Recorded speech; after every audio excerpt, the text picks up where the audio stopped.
Em primeiro lugar, eu queria agradecer a oportunidade de estar aqui. É a primeira vez que eu venho do Sergipe e estou muito feliz de estar aqui em Campo do Brito dessa festa espírita que mistura arte, conhecimento, a doutrina. Eu acho que é uma forma infalível, né? O tema do Campo do Brito Espírita é a saúde da alma, né? E eu quero perguntar para vocês, quem de vocês se considera uma pessoa saudável? Ninguém? Não tem SUS aqui? O que é saúde, minha gente?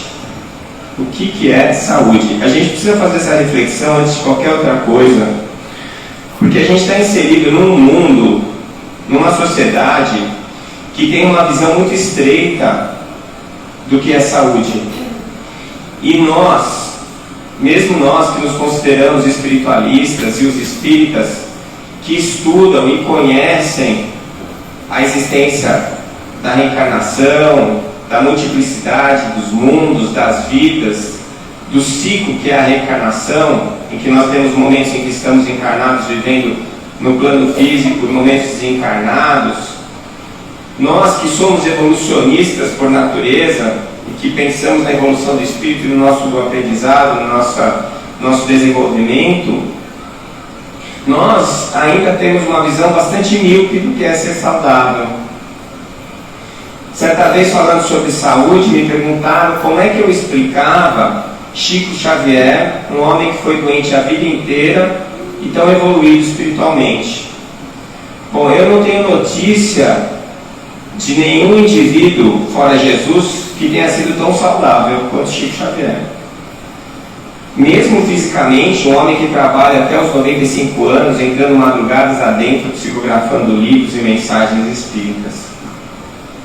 Então, o que será que é saúde para a gente?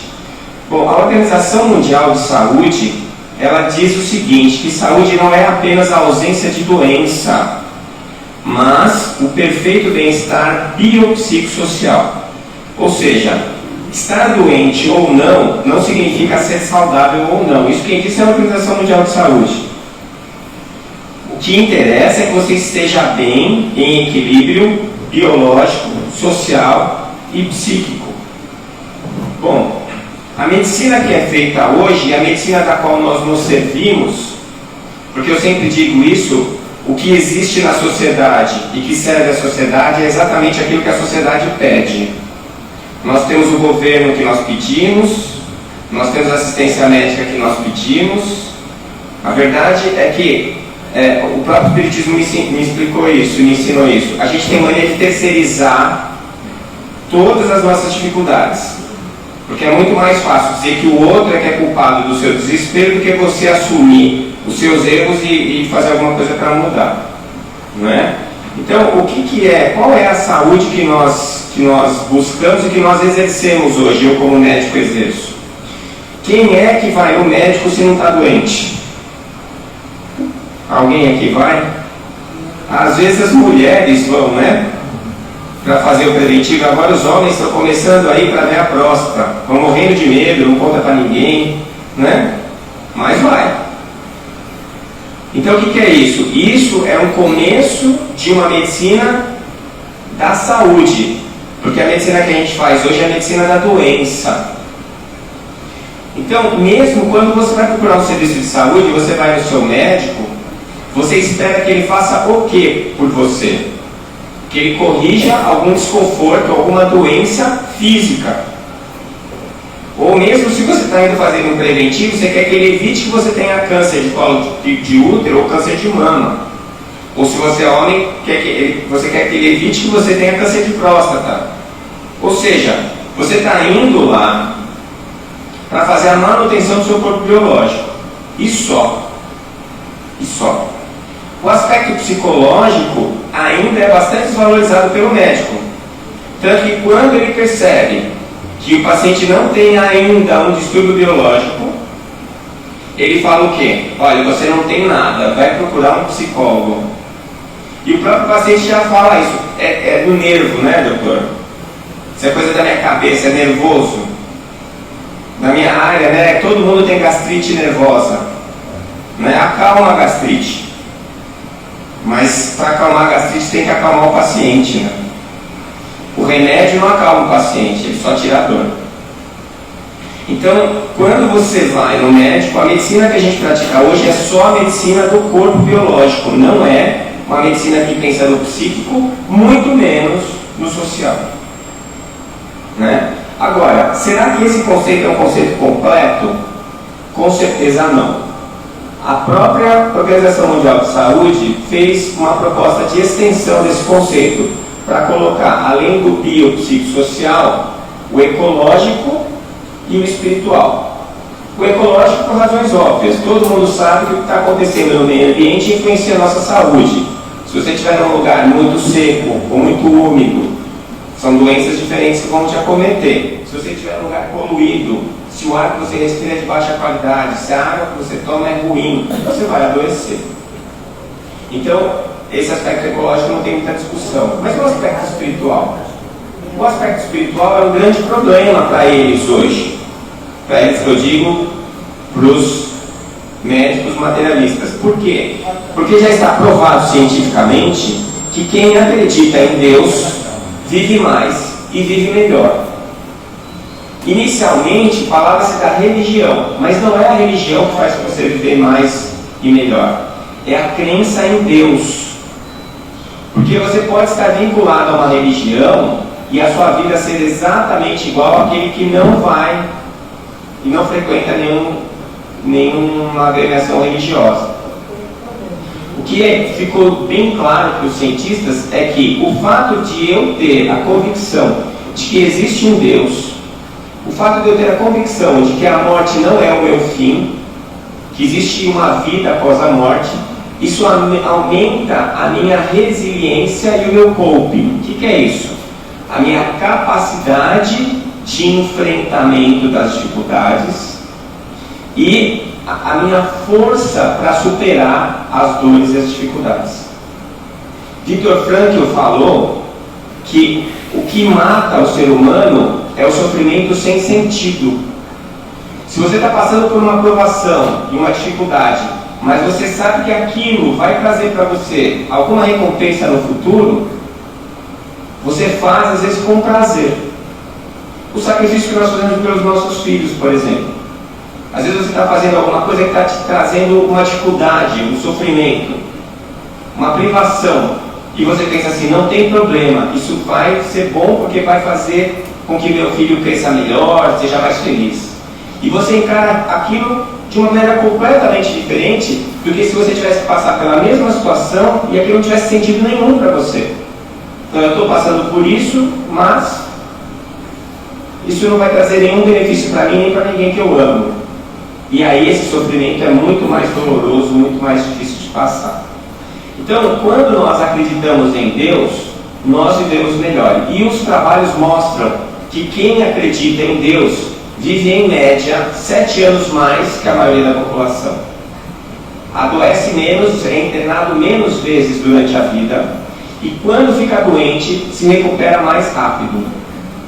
Né? Então isso é uma ótima notícia para os planos de saúde e uma péssima notícia para as fábricas de remédio. Então existe uma briga aí de interesses entre essas duas vertentes, porque uma tem interesse de promover a espiritualidade nas pessoas e a outra não. Isso é uma grande bobagem. Então vejam vocês que o certo seria a gente encarar a saúde como sendo um perfeito equilíbrio biológico, isso nós já estamos cansados de saber, aliás é o único que a gente faz, psíquico, que está começando, né? As pessoas achavam, você mandava para o psicólogo, elas falavam assim, o que eu vou fazer no psicólogo? Eu não sou louco, psiquiatra, então nem se fala, né? Mas hoje em dia já está ficando mais fácil. Biopsicossocial, né? E aí a gente vê toda a base, as unidades básicas de saúde e toda a necessidade de uma saúde junto à comunidade para melhorar, né, as condições de vida dessas pessoas, as condições sanitárias. né? Ecológico e espiritual. Então veja, nós teremos 5 grandes dimensões. Dessas 5 a gente só dá atenção para uma, que é o biológico. E a que a gente menos dá atenção, que é o espiritual, é a mais importante. Porque o corpo biológico nada mais é do que aquilo que a nossa alma diz que é para ele ser. Então a causa é a alma. E o seu corpo biológico, ele apenas cumpre ordens. André Luiz define células como animáculos infinitesimais domesticados. Ou seja, são pequenos bichinhos que estão ali seguindo as suas ordens. Estão domesticados. Então, se as suas células se desvirtuam, se as suas células deixam de funcionar adequadamente, o problema está onde? Está no comando. Ah, mas o Décio está falando que o que vem de fora não muda nada. Não é isso. Os efeitos que o meio provocam em você, eles são estímulos que podem gerar doença, um mal-estar passageiro ou nada.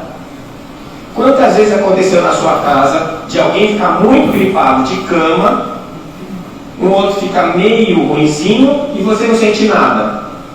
Geralmente é a mãe que não sente nada, porque ela tem que cuidar dos outros e não tem tempo de ficar doente. Será que ela não entrou em contato com o vírus? Claro que entrou. E por que um ficou tão ruim que foi para a cama e na mãe não aconteceu nada? Porque ela falou para as células dela assim, vocês tratam de cuidar desses vírusinhos aí, porque eu não tenho tempo para ir para a cama. Eu tenho que cuidar do Zezinho, do Luizinho e do Guinho que estão doentes. Um está vomitando, outro está com febre, tem que levar no médico, ainda tem que fazer o jantar. E aí, o que acontece? Nada. As células fazem o que ela manda. O mesmo vale para o câncer. O mesmo vale para as doenças reumáticas. O mesmo vale para tudo. Então, o que vem de fora é um estímulo, mas a causa primária da imensa maioria das doenças está na alma. Então, o tema central desse encontro aqui é saúde da alma. Então, onde é que a gente vai buscar a saúde da alma?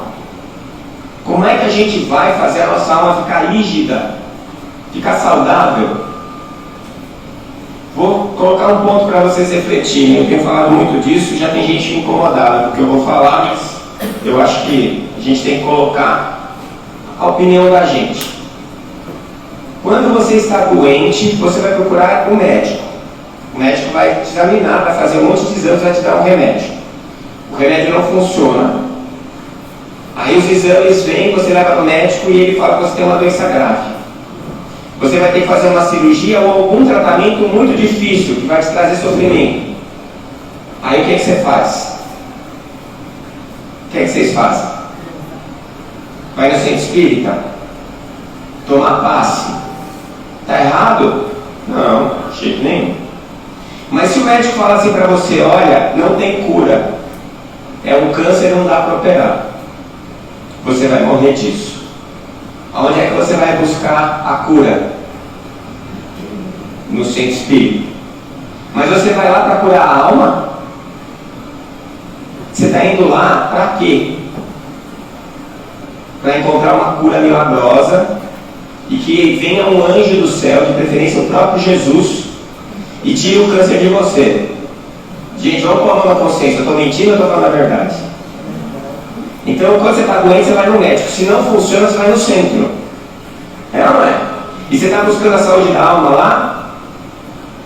Vamos falar a verdade. Você quer a saúde do corpo físico? É para isso que você vai lá. E o que me espanta é que o centro espírita se organiza para isso. O que é que vai trazer a saúde da alma? É remédio? É químio, radioterapia, cirurgia? O que é que traz a saúde da alma? Não sei se vocês vão concordar comigo. Uma palavrinha só. Evangelho. Por que Evangelho traz saúde para a alma? Porque ele conta para a gente como é que as coisas funcionam. Quem são as energias que regem você como pessoa, que regem a sua vida. E te mostra qual é o caminho para você encontrar a harmonia da alma. E se eu estiver bem na alma, meu corpo vai ficar saudável, você vai estar saudável e o seu corpo vai estar mais saudável. Mas seu corpo não vai adoecer? Vai, gente. Você sabe que a gente inverte as coisas. A gente age como se o nosso corpo físico fosse o nosso corpo real. E a gente acha que isso que a gente está passando aqui é a melhor coisa do mundo. Aliás, eu acho que é um dos motivos pelos quais a gente se esquece o passado e a época da espiritualidade, senão ia ser o maior índice de suicídio coletivo. Porque lá é que é bom, não é aqui. Aqui a gente está passando aperto, a gente tem dor, tem injustiça. Aqui é o campo de batalha, a gente briga, a gente guerreia. Mas como no exército, é no campo de batalha que você alcança as patentes mais rapidamente. Você é promovido mais rapidamente. Porque você está em situações extremas que solicitam o seu heroísmo, a sua coragem, a sua força. Então quando a gente está lá no plano espiritual desencarnado, está tudo bom. Você não precisa comer, não tem fome, aquela música maravilhosa, não tem que pagar aluguel, todo mundo é bonzinho. Você vai querer fazer o que aqui, minha gente? Então tem que esquecer mesmo, senão você não vem. Aliás, ninguém quer vir. É mais difícil nascer encarnado do que desencarnado. Por isso que uma coisa que eu aprendi no catolicismo, que Jesus veio se sacrificar por nós, eu concordo. Só que eles falam que ele morreu na cruz por nós. O sacrifício de Jesus não foi desencarnar, foi encarnar. Você imagina um cara que calça 52 botar o pé no sapato 24. Foi o que aconteceu. Foram séculos para Jesus conseguir adaptar o perispírito dele para poder encarnar aqui. Olha o sacrifício que ele fez, foi nascer. O dia que ele desencarnou, ele vai estar bem feliz. Que nem quando você viaja 14 horas de avião, você tira o sapato, faz assim com os dedinhos, né? Aquela alegria indescritível, não é? Eu imagino que ele tenha sentido isso quando ele desencarnou. Então, a verdade é que a gente está tão imerso nessa sociedade que fala da saúde do corpo e esquece a saúde do espírito, que mesmo nós espíritas nos comportamos dessa maneira. Aí você vai naquele centro que se especializou em cura, todo mundo de branco, parece um hospital. Você vai lá, faz uma fichinha com a recepcionista, aí passa com o médico, está desencarnado. O médico vai fazer uma anamnese, exame físico e vai prescrever para você o tratamento. E você vai lá fazer o tratamento espiritual. Enquanto isso, tem alguém fazendo uma palestra, ninguém está ouvindo. O pessoal está dormindo ou está de olho para ver se vão chamar a fichinha dele. Pois é ali que está sendo dado o tratamento. Porque quando o palestrante está falando, pouco importa o palestrante, viu, pessoal?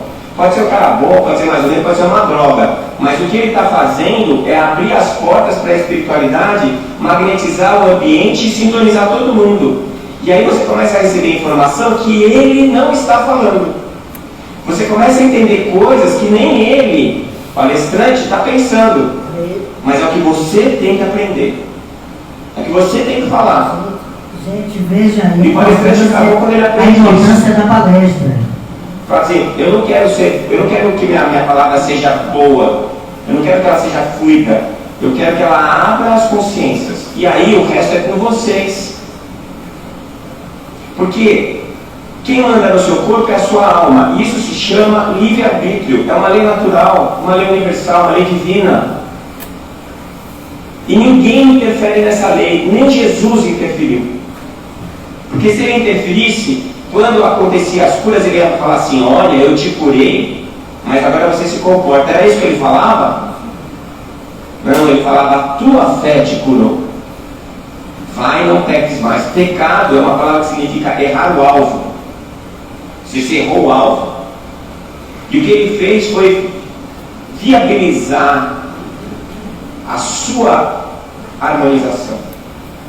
Então, quando você está fazendo uma leitura, quando você está fazendo um estudo, quando você está assistindo uma palestra, e se você for uma pessoa consciente, quando você estiver tomando passe, você abre o seu coração, abre a sua mente E aí você dá espaço para receber o auxílio que te recoloca na direção do alvo. E se você vai ficar no alvo ou não, já é com você. É o seu livre-arbítrio. Então, o pessoal acaba fazendo do centro espírita um poço de saúde. Só que a saúde que o centro espírita tem para dar para as pessoas que vão procurar ela é a verdadeira saúde, é a saúde da alma. E o que a gente vê são pessoas desesperadas, com medo de morrer e indo procurar uma coisa que a medicina não pode dar para elas. Eu não estou criticando o centro que tem esse tipo de trabalho. Eu estou dizendo que não pode ser o alvo central da doutrina, porque é um erro de alvo, é um pecado. Você tem um centro espírita com um monte de gente que fala sobre a doutrina espírita, que conhece a palavra de Jesus, a terceira revelação, e se limita a dar passe e fazer cirurgia espiritual. Porque o seu corpo físico, eu não sei se vocês sabem, vai parar embaixo da terra. Então eu sempre falo que não é praga, mas eu vou dizer uma coisa para vocês: vocês vão morrer. E não é um ou dois, não é todo mundo, incluído eu. É a única certeza que a gente tem na vida. E a gente passa a vida lutando contra a única coisa que é inevitável. E de repente você ainda é espírita e a doutrina te descortina a realidade e diz para você: olha, se você passar bem por esta vida, você vai chegar saudável do lado de lá. E a doença, muitas vezes, é o caminho da saúde. É ela que vai fazer você ser uma pessoa saudável. E a gente luta contra ela e ainda fala que é castigo de Deus. Bom, vamos colocar os pingos nos is. Deus não castiga ninguém. Afinal de contas, ele é infinitamente bom e justo, não é? Ele colocou as leis e a gente vive nelas. E as leis são tão perfeitas que mesmo quando a gente erra, ela nos coloca no caminho de volta, automaticamente.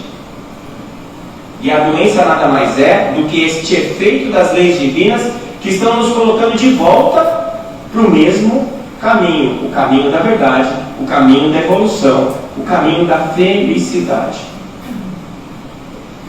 Então a gente chega à conclusão que a definição da Organização Mundial da Saúde está incompleta.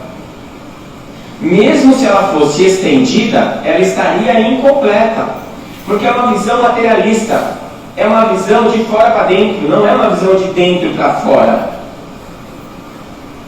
E a gente precisa começar a ver que realmente é saúde.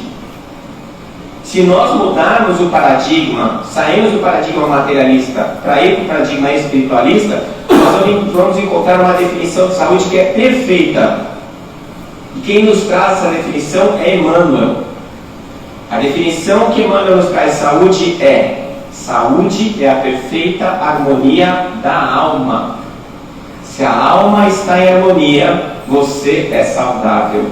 Por isso que eu comecei a ver pacientes meus que morriam curados. Como é que morre curado? Curou a alma. E quem curou a alma dele foi a doença. O corpo biológico é como se fosse um nada-borrão.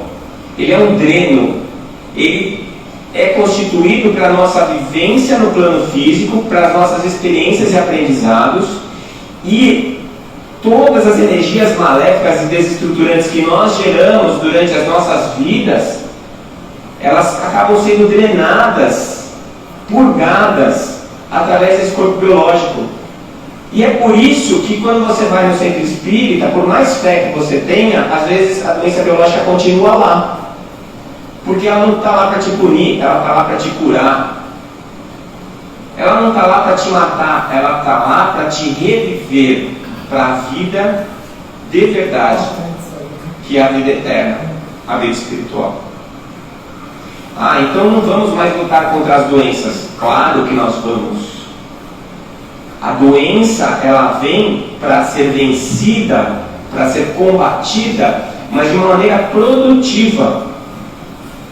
todas as vezes que alguma coisa ruim acontece na nossa vida, o primeiro passo, na minha opinião, é parar, se acalmar e perguntar para você mesmo: qual é a mensagem? Qual é a lição que eu tenho que aprender com isso que está acontecendo comigo? E eu faço isso porque eu tenho um verdadeiro pavor de ter que passar 2 vezes pela mesma coisa porque eu não aprendi da primeira. É muito melhor eu sofrer uma só vez e aprender do que ter que sofrer várias vezes para aprender a mesma coisa. Isso é coisa de teimoso, né? Teimoso é o cara que demora para aprender, que sofre mais que a maioria, porque ele sempre acha que ele está certo e ele sempre acha que não precisa mudar. Ah, eu sempre fui assim. Sempre quantos 1000 anos você é desse jeito? Você vai ficar mais quantos 2000, 3000 anos? E encarna, passa a aprovação, reclama de Deus, desencarna. Encarna, desencarna, encarna, desencarna, não aprende nada. Porque não parou para refletir. E aí a gente usa a nossa estratégia mais comum, que é transferir a responsabilidade. Nós somos muito bons nisso. O espírita também faz isso. O espírita não reclama de Deus. Vocês reclamam de Deus? Você sabe que Deus faz tudo por vocês, não é? É ou não é? Ah, eu não estou ouvindo direito aqui, viu, pessoal? Tem um barulho. Mas você culpa os outros da sua infelicidade? Culpa ou não culpa? Às vezes, depende, né? Mas e o obsessor? Esse é culpado. O obsessor é a bola da vez. Então, se você está irritado, é o obsessor que te deixou irritado. Se você fala um monte de bobagem para quem você ama, depois se arrepende, vai lá, pede desculpa e fala assim: olha, eu estava tomada na hora, não deu certo. Você deixa de ser caridoso e fala assim: eu não sei, estava com uma má influência na hora. Gente, é você que muda o canal. Se está passando o Domingão do Faustão e você odeia o Domingão do Faustão, e você está sentado no sofá, para de reclamar, levanta e muda a televisão ou desliga. Adianta você ficar sentado na frente do Faustão e falar assim: mas eu odeio esse cara, mas ele é muito chato, ai meu Deus, adianta. Pois é o que a gente faz. Então, se você está se sentindo influenciado e você acha que o obsessor está te atrapalhando a vida, muda a sintonia. Mas antes, faz uma reflexão. Porque uma boa parte das vezes, quem está obsediando o encarnado é que está obsediando o desencarnado. Uma vez na reunião de obsessão, o espírito veio assim e falou assim: eu não aguento mais esse homem. Ele não larga de mim. Eu tento ir para outras esferas, ele fica pensando em mim, e quando eu vejo eu estou do lado dele. Ele precisa me libertar. Olha, quem é que estava obsediando quem? E o outro estava lá: eu fico vendo vultos, ele me persegue. Persegue nada, você que amarrou ele e ainda fica reclamando. Porque precisa de boi de piranha, né? Precisa de um expiatório, um bode expiatório para dizer por que você é infeliz. Você é infeliz porque você escolheu. Só por isso. E o pior é o seguinte: eu estou falando para vocês, mas eu não estou falando de vocês. Eu estou falando de mim. São coisas que eu observo no meu comportamento. O pior de tudo é que a gente ainda fica assim: mas eu vou melhorar. Na próxima encarnação eu vou vir melhor. Gente, dá um trabalho enorme encarnar. Vocês sabem disso? Primeiro, você precisa decidir encarnar. Que a gente nunca quer, porque eu falei já, lá é melhor que aqui. Aí você resolve que vai. E vai lá no Ministério da Reencarnação. O pessoal faz um projeto de reencarnação para você. Aí você fala assim: mas esse pai aí, mas essa mãe, mas não dá para me dar um corpo assim, o assado? Dessa vez me dá um olhinho azul. Me dá mais uns 5 centímetros, pelo amor de Deus. Aí eles ficam: olha, vai ser pior para você. É melhor a gente colocar uma limitação física em você, porque da outra vez você errou aqui e ali. Aí fica um tempão negociando. Aí beleza, decidiu, vamos encarnar, vamos. Aí na hora de chegar perto para encarnar, o pai e a mãe não querem porque a vida está dura, porque eles não estão querendo ter mais um filho, vai ser despesa, aí fica aquela coisa, né? todo mundo tentando convencer eles quando eles vão dormir, recebe esse espírito, ele está precisando, tal, bibi. Aí, pronto, decidiu. Aí você vai ser miniaturizado, o seu perispírito, você vai perder a consciência, vai entrar numa hibernação, aí você vai lá, vai ser ligado ao embriãozinho lá, ao zigoto, aí você vai ficar 9 meses dentro da barriga da sua mãe, tendo momentos de consciência e momentos de inconsciência, aí você nasce. Aí começou a sua encarnação. Começou nada. O que a gente faz quando nasce? Come, dorme, chora e faz cocô, é, mãe? E você vai ficar assim um bom tempo da sua vida. Aí depois que você começar a andar, começar a falar, você ainda não está nem aí, você não sabe o que está acontecendo, você está perdido. Quando é que vai cair a sua ficha? Quando você entra na puberdade. Alguém aqui acha legal ser adolescente? E acha legal ter algum adolescente por perto? Não, né? É o aborrecente, né? Por quê? Porque ele passou essa encarnação dele todinho ouvindo da família o que ele é, como é, o que ele gosta, o que ele não gosta. De repente a pineal dele abre, vem todas as influências do passado e ele conflita, ele não sabe mais quem ele é. Aí ele perde a identidade. Aí ele fica chato, ele acha que todo mundo está contra ele e ele vai buscar uma identidade coletiva. Então eles começam a andar em tribos, todo mundo se veste igual, ouve as mesmas músicas, come a mesma comida. Olha que coisa gostosa, olha que delícia. Fala, que tempo bom nada, eu que não quero voltar para a minha adolescência de jeito nenhum. Se desse para pular, era melhor. Mas aí, acabou a adolescência e é a hora em que você começa a refletir sobre a vida. É a hora do seu crescimento espiritual, certo? Errado. Porque você vai fazer faculdade, você está preocupado com o seu futuro, você tem que estudar muito, você tem que trabalhar muito, você tem que garantir o futuro da sua família e o seu, e aí você trabalha. Aí um belo dia você se aposenta e fala, agora eu me aposentei. Agora é a hora de eu crescer, de eu estudar, de eu trabalhar pela doutrina. Só que aí o que acontece? Você fala assim, mas agora eu estou muito velho. Deixa para a próxima. Oh meu Deus. Gente, o que é isso? E a gente faz isso direto. Aí o cara põe o pijama e vai jogar dominó. Na fase da vida dele que ele tem mais coisa dentro da cabeça dele, mais experiência, mais cultura, mais informação. É a hora dele trocar, dele informar, dele dividir. É a hora que ele tem tempo livre para fazer as coisas que ele sonhou na vida dele. Não é? Mas não faz. Não faz por quê? Porque está voltado para a vida física. Então, a saúde da alma, que é a harmonia que ele tem que buscar através dessas informações, dessa cultura, desse crescimento, não chega nunca. Simplesmente porque a gente erra o alvo. Pecamos.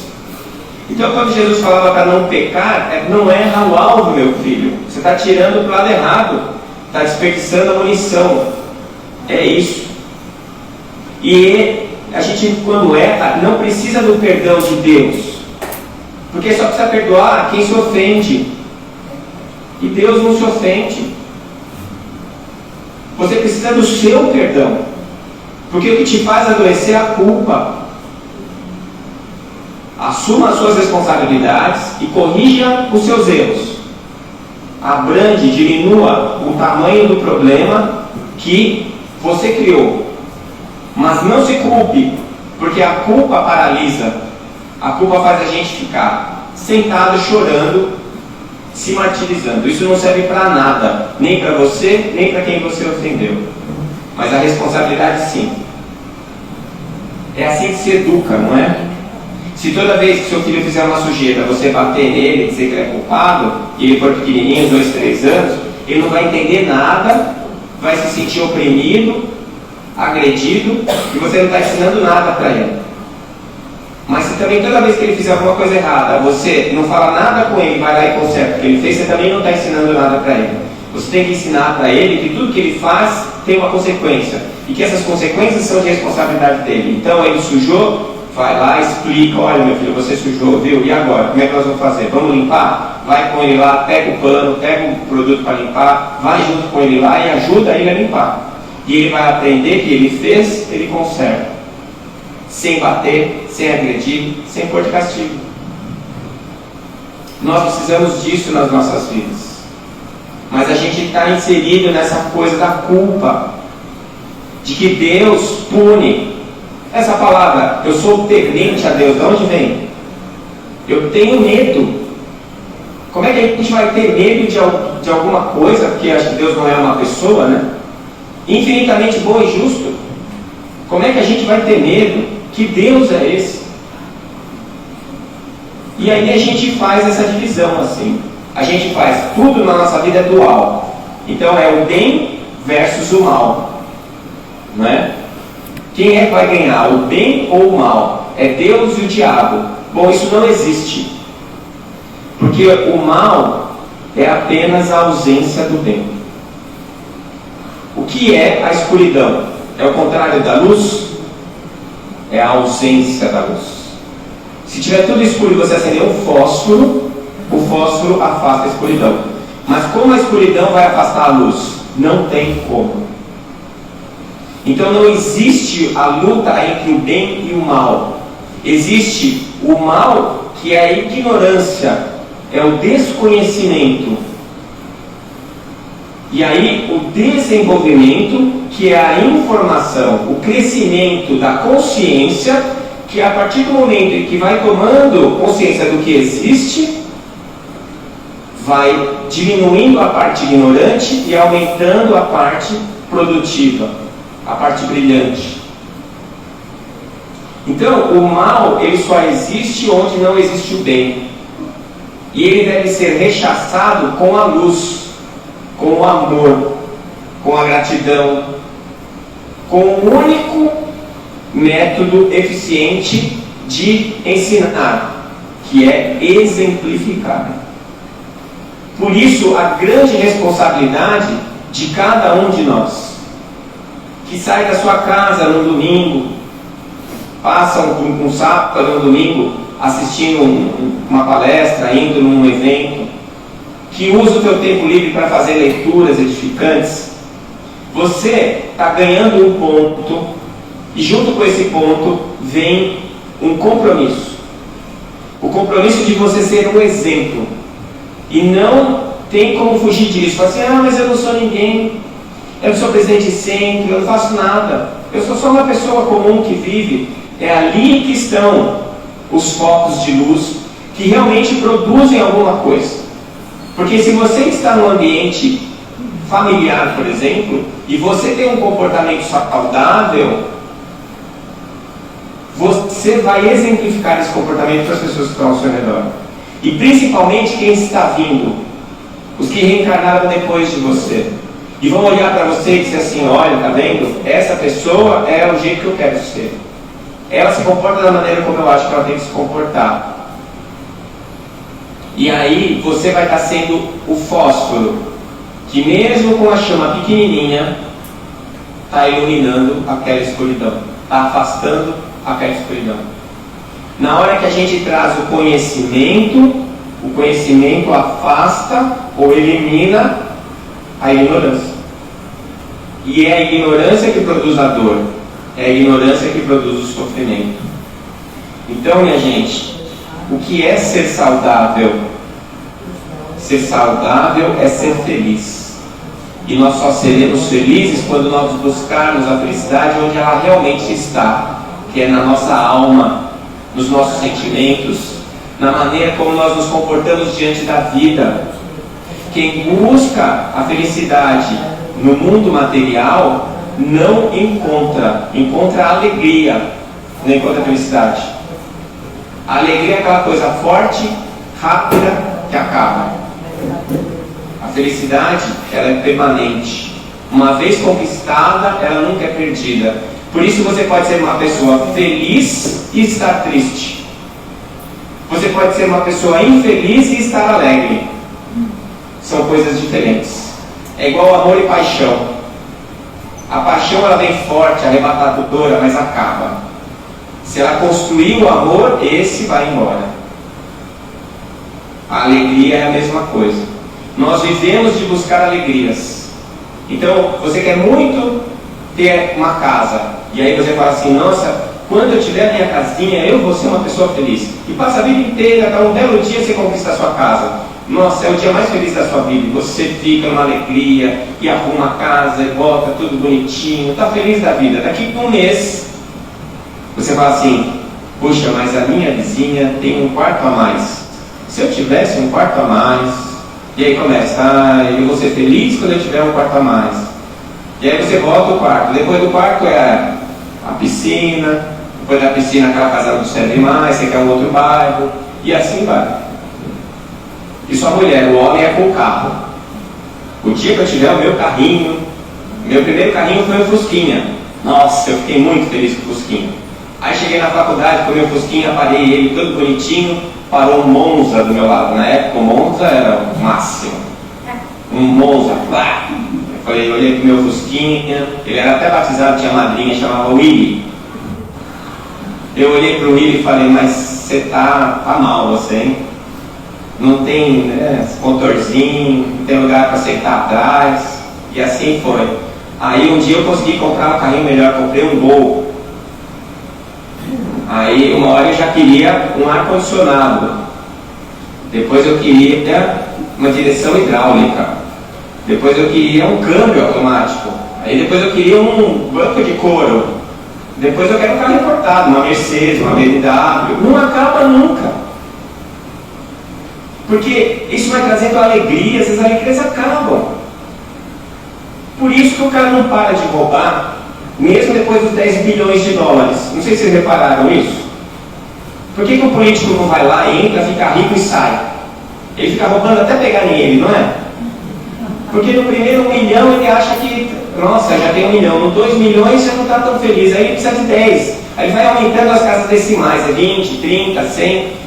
E cada vez ele fica menos tempo feliz conforme ele vai conquistando aquelas coisas materiais, porque são alegrias, não são felicidade, não é felicidade. E a gente passa a nossa vida buscando alegrias. Nós temos que buscar felicidade. Nós temos que ir atrás do que realmente vai fazer a diferença e vai nos fazer saudáveis. Então, eu posso dizer para vocês assim, que dentro dessa perspectiva, médico de verdade mesmo, eu só tenho notícia de um, que é Jesus. E ele veio e deixou um grande compêndio de medicina, que fala sobre todas as dores que podem acometer o ser humano. Esse compêndio se chama Evangelho. Lá no Evangelho, ele fala das dificuldades que podem acometer, mas ele dá uma ótima notícia. Para todas as doenças, um único remédio: o amor. Mas não esse amor que a gente vulgarizou. Não é o amor que você sente por uma pessoa que você acha bonita. Não é o amor como eu amo a minha casa. Ninguém ama um objeto. Eu estou falando do amor incondicional, do amor que não espera nada em troca, daquele que a gente sente pelos nossos filhos quando eles são pequenininhos, antes eles começarem a falar. Porque quando eles começam a falar, já fica diferente a coisa, né? Mas até eles começarem a falar, expressar a opinião deles, nós amamos eles incondicionalmente. Esse amor que a gente experimenta só quando eles nascem é o remédio que cura todas as dores do homem. E a posologia, como é que a gente toma esse remédio? Muito simples: não fazer para o outro o que a gente não quer que façam para a gente. Muito obrigado.